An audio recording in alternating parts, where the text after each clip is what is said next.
오늘을 감사를 드립니다. 우리에게 의지할 수 있는 주님이 있고 주의 도우심, 주님 주시는 은혜가 우리 가운데 있음을 감사를 드립니다. 이 아침도 주님 향한 그 믿음과 그 고백 가지고 주님 앞에서 이 하루 시작하게 하심을 감사를 드립니다.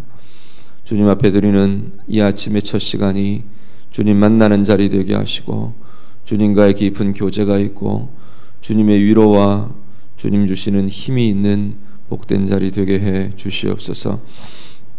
우리의 신앙의 연수가 하나님 하루하루 더해질수록 주님과의 교제가 더 깊어지게 하시고 주님 의지하며 주님 통해 얻는 힘이 더 커지고 더 부유해지는 복된 주의 사람들 다 되게 해 주시옵소서. 말씀을 듣기를 원합니다. 또한 주님 앞에 무릎 꿇는 이 기도의 자리가 주의 음성을 듣는 자리 되기를 원합니다. 오늘 기도하는 모든 시간들 기도 위에 말씀 위에 하나님의 은혜와 하나님의 힘을 더하여 주시옵소서. 특별히 주일 오늘 모든 예배하는 자리마다 복되게 하셔서 우리의 예배 통해 주님 영광 받으시고 그 예배의 자리들을 통해 주님과의 깊은 연합을 이루는 귀한 시간들 되게 해 주시옵소서. 예수님 이름으로 기도드립니다. 아멘. 성경 말씀 함께 읽겠습니다. 열왕기하 20장입니다.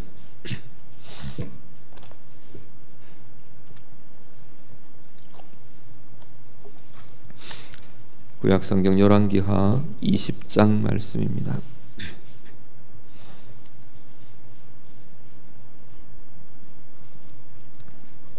열왕기하 20장 우리 다 같이 읽겠습니다. 그때 히스기야가 병들어 죽게 되매 아모스의 아들 선지자 이사야가 그에게 나와서 그에게 이르되 여호와의 말씀이 너는 집을 정리하라 내가 죽고 살지 못하리라 하셨나이다. 히스기야가 낯을 벽으로 향하고 여호와께 기도하여 이르되 여호와여 구하오니 내가 진실과 전심으로 주 앞에 행하며 주께서 보시기에 선하게 행한 것을 기억하옵소서 하고 히스기야가 심히 통곡하더라. 이사야가 성읍 가운데까지도 이르기 전에 여호와의 말씀이 그에게 임하여 이르시되 너는 돌아가서 내 백성의 주권자 히스기야에게 이르기를 왕의 조상 다윗의 하나님 여호와의 말씀이 내가 내 기도를 들었고 내 눈물을 보았노라. 내가 너를 낫게 하리니 내가 3일 만에 여호와의 성전에 올라가겠고 15년을 더할 것이며 내가 너와 이 성을 아수르 왕의 손에서 구원하고 내가 나를 위하고 또 내 종 다윗을 위함으로 이 성을 보호하리라 하셨다 하라 하셨더라. 이사야가 이르되 무화과 반죽을 가져오라 하매 무리가 가져다가 그 상처에 놓으니 나으니라. 히스기야가 이사야에게 이르되 여호와께서 나를 낫게 하시고 3일 만에 여호와의 성전에 올라가게 하실 무슨 징표가 있나이까 하니 이사야가 이르되 여호와께서 하신 말씀을 응하게 하실 일에 대하여 여호와께로부터 왕에게 한 징표가 이 말이이다. 해 그림자가 10도를 나아갈 것이니까 혹 10도를 물러갈 것이니까 하니 히스기야가 대답하되 그림자가 10도를 나아가기는 쉬우니 그리할 것이 아니라 10도가 뒤로 물러갈 것이니라 하니라. 선지자 이사야가 여호와께 간구하매 아하스의 해시계 위에 나아갔던 해 그림자를 10도 뒤로 물러가게 하셨더라. 그때 발라단의 아들 바벨론의 왕 브로닥 발라단이 히스기야가 병들었다 함을 듣고 편지와 예물을 그에게 보낸지라.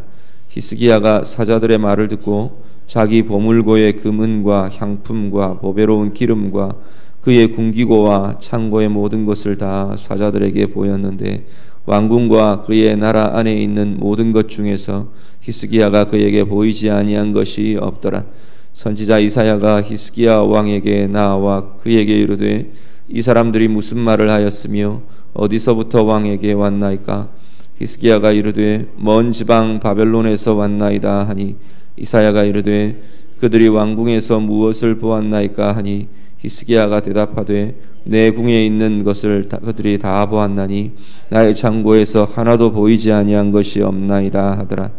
이사야가 히스기야에게 이르되 여호와의 말씀을 들으소서 여호와의 말씀이 날이 이르리니 왕궁의 모든 것과 왕의 조상들이 오늘까지 쌓아두었던 것이 바벨론으로 옮긴 바 되고 하나도 남기지 아니할 것이요 또 왕의 몸에서 날 아들 중에서 사로잡혀 바벨론 왕궁의 환관이 되리라 하셨나이다 하니 히스기야가 이사야에게 이르되 당신이 전한 바 여호와의 말씀이 선하니이다 하고 또 이르되 만일 내가 사는 날에 태평과 진실이 있을진데 어찌 선하지 아니하리요 하니라. 히스기야의 남은 사적과 그의 모든 업적과 저수지와 수도를 만들어 물을 성 안으로 끌어들인 일은 유다 왕 역대지략에 기록되지 아니하였느냐. 히스기야가 그의 조상들과 함께 자고 그의 아들 므낫세가 대신하여 왕이 되니라. 아멘. 유대의 히스기야 왕은 하나님 앞에서 정치나 또 여러 가지 신앙의 모습이나 잘했던 왕 중에 대표적인 한 사람입니다. 특히 히스기야는 이 시대에 히스기야 왕이 행하던 통치하던 그 시대에 이사야라는 선지자와 더불어서 하나님 앞에서 바른 것, 좋은 것, 귀한 것들을 잘 유대 신앙적으로 개혁하고요. 여러 가지 모습에서 선한 통치를 했던 왕이 히스기야 왕입니다. 그런데 오늘 20장은 히스기야 왕의 마지막 시기, 죽음과 그 임박해 있던 그 시기에 여러 모습들에 대해서 이렇게 기록해 주고 있습니다. 히스기야 왕이 병이 들었는데 아마 나이로 이렇게 따져보면 굉장히 젊었을 때 죽게 되었던 것 같아요. 한 39 정도 이때 병이 들어서 죽게 된 상황에 처했던 것으로 보여집니다. 1절부터 11절 말씀을 보시면 그때 히스기야가 하나님 앞에 행했던 모습들에 대해서 기록을 합니다. 먼저 병이 들었는데 선지자 이사야가 와서 당신 죽게 되었습니다. 하나님이 당신을 데려가라고 이제 죽을 것이다 하나님께서 말씀하십니다. 1절에 알려줍니다. 그랬더니 2절에서 3절 히스기야가 낯을 벽으로 향하고 하나님 앞에 간절히 기도합니다. 아주 통곡하면서 내가 행한 것을 보십시오. 내가 하나님 앞에서 행했던 것들을 하나님 살펴봐 주십시오. 그러면서 아주 슬피 울며 통곡하며 기도를 합니다. 4절에서 7절 말씀을 보면 이 말씀을 전한 이사야가 성읍 가운데 이르기도 전에, 그러니까 그 도심을 다 빠져나오기도 전에 하나님의 말씀이 응했다 그렇게 말합니다. 하나님의 말씀이 응해서 내가 뜻을 돌이키겠다 말씀을 합니다. 5절 말씀 보면 여호와의 말씀이 내가 내 기도를 들었고 내 눈물을 보았다. 내가 너를 낫게 하겠다 하나님께서 말씀하십니다. 그리고 6절 말씀에 보면 내가 15년을 너의 수명에 더하겠다, 더해주겠다라고 하나님께서 말씀하셨습니다. 그리고 7절 말씀에 이사야가 무화과 반죽을 가지고 가서 그 종처의 상처의 부위에 올렸더니 나왔더니 낫게 되었다 말씀합니다. 그리고 8절에서 11절은 히스기야가 이건 내가 다 나은 것 맞느냐라는 겁니다. 다 나은 것 맞는지 하나님께서 징표를 보여주시기를 원한다. 징표를 요구를 합니다. 징표를 어떤 걸 보여주면 좋겠느냐 그랬더니 해 그림자, 그 당시 해시계를 쓰고 있었던 것 같은데 그 해시계의 해 그림자가 뒤로 15도가 물러나도록 해달라 그랬어요. 뒤로 15도가 물러난다는 건 해가 거꾸로 15도를 뒤로 거꾸로 행한다는 이야기입니다. 이건 있을 수 없는 일인데 히스기야가 그것을 요청을 합니다. 그리고 하나님께서 그것을 들으시고 그렇게 해 주셨다 말씀을 합니다. 어떻게 진행되었는지는 모르겠어요. 그런데 이전의 기록들을 이렇게 보면 실제로 이 해그림자, 이 일령표라고 이야기하는 이 해그림자의 그림자가 10도 뒤로 물러났다는 기록들이 기록되었다라고 증거를 합니다. 그리고 나서 이제 병이 낫고 다시 15년의 삶을 다시금 보장받습니다. 그러놓고 12절부터 15절에는 바벨론의 사자들이 이 히스기야를 찾아옵니다. 히스기야가 사실은 병들었다는 이야기를 듣고 바벨론 왕의 사자들이 히스기야를 찾아와서 문안하러 옵니다. 지금 이 시기는, 이 히스기야 왕의 이 시기는 바벨론이 흥성해서 바벨론이 막 이렇게 제국의 위치에 있던 시기가 아니고 아수르가 위협적인, 그리고 그 당시에 중심이 되는 제국의 위치에 있던 시기입니다. 이 히스기야 왕 때 북이스라엘이 아수르에게 멸망을 당하고 아수르의 위협이 계속 있고, 앞부분에는 아마 아수르가 이 히스기야 왕 때 예루살렘을 포위하고 하는 그 일들도 아마 앞에 기록들을 보셨을 겁니다.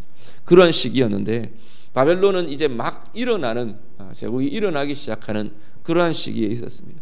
그러니까 바벨론이 이 히스기야 왕에게는 지금 현재로는 위협이 되던 시기는 아니었습니다. 이들이 와서 이제 문안을 하고 병문안을 하고 막 이러니까 히스기야가 마음이 굉장히 우쭐해졌습니다. 그리고 하나님이 낫게 하신 것에 대해서 자랑의 마음도 일어났던 것 같아요. 그래서 이들 사자들에게 온 왕궁을 다 내어 보여줍니다. 자기의 무기고까지, 왕궁의 모든 재산과 하나님 주신 은혜와 이 모든 것들을 다 열어 보여줍니다. 뭐 그냥 쉽게 보면 그냥 자랑하고, 하나님의 은혜를 자랑하고 또 자기가 갖고 있는 이런 것들을 자랑하고 그런 모습들로 보여집니다. 그런데 14절 이후에 선지자 이사야가 왕을 찾아옵니다. 어떤 일들을 하신 겁니까? 무슨 일을 하신 겁니까? 묻습니다. 그랬더니 히스기야가 내가 이렇게 했다고 이렇게 쭉 이야기를 합니다. 그러자 이제 하나님의 전언을 이 히스기야에게 이사야가 전합니다. 온 유대가 다 바벨론으로 포로로 붙들려 갈 겁니다 라고 말합니다. 아마 이 말은 이 시기에 히스기야에게는 굉장히 낯설게 들려졌을지 모르겠습니다. 아수르가 와서 우리를 멸망시킬 겁니다 이러면 굉장히 위협적으로 여겨졌을지 모르는데, 바벨론이 우리를 다 포로로 잡아갈 겁니다. 모든 것들이 바벨론에 의해서 다 망하게 될 겁니다. 사람들은 다 바벨론으로 끌려가서 환관이 될 겁니다. 막 이런 이야기들을 쭉 이사야가 전합니다. 그러자 히스기야가 오히려 자기 때에 일어나지 않는 것, 자기 때에 이 일이 일어나지 않는 것에 대해서 오히려 그것이 하나님의 선하심입니다 라고 고백합니다. 거기까지가 진행이 되고요. 20장 20절 21절은 이 히스기야가 죽음을 이제 맞고 그 아들 므낫세가 대신하여 왕이 되었다라는 증언을 합니다. 자, 히스기야의 병과 치유와 히스기야의 죽음을 앞둔 모든 남아있는 일들을 우리가 보는데요. 한 가지 우리가 좀 생각할 것은 우리의 간절한 기도가 어디까지가 좋은 거냐라는 것. 간절한 기도가 좋다 나쁘다 지금 그 이야기를 할 필요는 없을 겁니다. 간절한 기도는 좋은 것들입니다. 그런데 간절한 기도냐, 내 뜻을 관철시키는 기도냐는 우리가 좀 분별해야 될 필요가 있을 것 같습니다. 분명히 오늘 20장에 나타나는 하나님 앞에 간절히 기도하고 병이 낫고 하나님 앞에 나음을 얻고 회복되고 그렇게 진행되는 것은 분명히 진행되는 형태로 볼 때는 은혜입니다. 은혜이고 좋은 것으로 보는 것이 맞습니다. 그런데 그 뒤에 그 결과들을 우리가 놓고 보면 과연 어떤 게 좋은 걸까 다시 한번 생각하게 되는 것이기도 합니다. 히스기야가 나음을 얻어서 15년을 보장을 받았습니다. 그런데 15년 동안 히스기야의 남은 15년 동안 이루어진 것이, 다시 보장받은 15년 동안 이루어진 것이 유다로 보았을 때는 오히려 비극이라는 겁니다. 남은 15년 동안 이 히스기야가 한 일들 때문에, 물론 그게 전부의 이유의 전부는 아닙니다. 바벨론 포로로 끌려가는 이유의 전부는 사실은 아닙니다. 그렇지만 오늘 20장에 처해 있는 하나님의 논리의 전개는 이 히스기야가 바벨론 사자들에게 행한 이것 때문에 끌려갈 거다라고 지금 하나님 이야기하시는 겁니다. 그리고 이 히스기야의 15년 보장받은 15년 동안 낳은 아들이 므낫세라는 왕입니다. 이 므낫세가 이제 히스기야를 이어서 그 다음 왕이 되는데 유다 역사상 가장 악한 왕이 됩니다. 가장 하나님 앞에서 범죄하고 하나님께서 므낫세의 죄 때문에 내가 유다를 멸망시키겠다, 그렇게 말씀하실 정도로 하나님을 떠나고 이 영적인 암흑기를 가져오는, 유다의 암흑기를 가져오는 왕이 므낫세라는 겁니다. 그렇다면 유다라는 전체 입장에서, 하나님 나라의 입장에서 볼 때, 하나님의 뜻이 진행되어 가는 것의 입장에서 볼 때 히스기야의 남은 15년은 다 보장받은, 새롭게 보장받은 15년은 완전히 실패한 시기입니다. 하나님 앞에서의 모습으로 볼 때 그냥 15년 전에 하나님이 데려가려고 하실 때 데려가 버리셨으면, 그냥 그대로 그렇게 나아갔으면 히스기야도 가장 아름다운 생을 마감하고 유다에도 하나님께서 또 다른 어떤 일들을 진행시킬 수 있지 않았을까, 결과론이지만 그러한 것들을 고민하게 되더라는 겁니다. 극단적인 예입니다. 히스기야의 이 기도와 이 응답은 극단적인 예인데, 오늘 우리가 하나님 앞에서 간절한 기도와 내 뜻을 고집하며 꺾지 않는 그 기도가 우리는 구별될 수 있기를 바랍니다. 간절한 기도에는 반드시 무엇이 들어가야 하느냐면, 하나님의 뜻을 보고 하나님의 뜻을 살피고 하나님의 뜻이 무엇인가를 보려고 하는 그 모습이 우리 가운데 있어야 한다는 겁니다. 오늘 우리의 기도 가운데 간절하지만 내 고집이 아닌 하나님의 뜻이 무엇인지를 볼 수 있고, 간절함, 그 기도의 간절함 이후에 하나님의 뜻을 분별하고 하나님의 뜻을 보고 하나님의 뜻을 구하는 그 기도가 우리 가운데 반드시 함께 있으시기를 간절히 바랍니다. 그리고 이 히스기야의 바벨론의 사자들을 향한 이 자랑의 모습들을 보면서 또 하나 우리가 좀 기억하실 것은 교만이라는 모습입니다. 나의 자랑, 나의 높아짐, 나의 우쭐됨이 내 삶 가운데 드러나기 시작할 때는 그 삶이 실패로 가더라는 겁니다. 히스기야 왕이 하나님 앞에 겸비하고 하나님 앞에서의 모습들을 계속 지켜갈 때는 히스기야 왕에게 하나님께서 승리를 주시고 은혜를 주시고 힘을 주시고 승승장구하게 하셨던 하나님의 도우심의 역사가 히스기야 왕 앞의 역사들에 쭉 진행되었던 것을 봅니다. 그런데 그 모든 것들에 대해서 나의 자랑이 될 때, 나의 업적이 되고 나의 자랑으로 나타내기 시작할 때 오히려 이것은 꺾여지고 실패하는 이유가 되더라는 겁니다. 오늘 우리의 삶에서 나의 자랑, 나의 교만, 내가 하나님 앞에 걸려 넘어지게 되는 내 높아짐이 어떤 것인지, 내가 하나님 앞에서 겸비하지 못하는 자리가 어떤 자리가 있는지 오늘 우리가 기도하며 다시금 살피실 수 있는 은혜가 있으시기를 바랍니다. 그 자리가 주님 앞에 다시금 새롭게 시작해야 할 자리고요, 실패의 자리가 다시금 시작해야 할 자리일 수 있지만, 아니면 내가 없는 것, 어려운 것, 곤고한 자리가 하나님 앞에서 다시금 시작해야 될 자리이기보다 오히려 내가 높아진 자리, 내가 하나님 앞에서 내가 자랑과 교만으로 높아져 있는 그 자리가 오히려 하나님 앞에서 다시 시작해야 할 자리라는 것을 기억하시길 바랍니다. 우리의 기도의 자리에 다시금 하나님 앞에 이 모든 것들을 내려놓고 고백하고 새롭게 하나님 앞에서 겸비함을 덧입을 수 있는 우리의 모든 기도의 자리 되시기를 우리 주님 이름으로 부탁드립니다. 같이 기도하겠습니다. 말씀 가지고 이 시간 같이 기도하기를 원합니다. 오늘 히스기야의 모습처럼 내가 간절하되 우리의 기도가 하나님의 뜻을 살피고 하나님이 원하시는, 내 인생에 원하시는 것들을 살필 수 있는 기도들이 우리 가운데 있으시기를 바랍니다. 그리고 혹시 하나님 앞에서 높아져 있는 우리의 모습들이 있지는 않는지 우리가 다시금 돌아볼 수 있기를 바랍니다. 그리고 오늘 주일입니다. 오늘 우리 주일의 예배들 위해서 같이 기도해 주시기 바랍니다. 주일 예배들 두고 나의 예배, 그리고 우리 모든 주일학교와 온 교회에서 드려지는 장면들까지 이르기에 모든 예배를 두고 시간 같이 기도하시기를 바랍니다. 자유롭게 기도하시다가 돌아가시기 바랍니다. 기도합니다.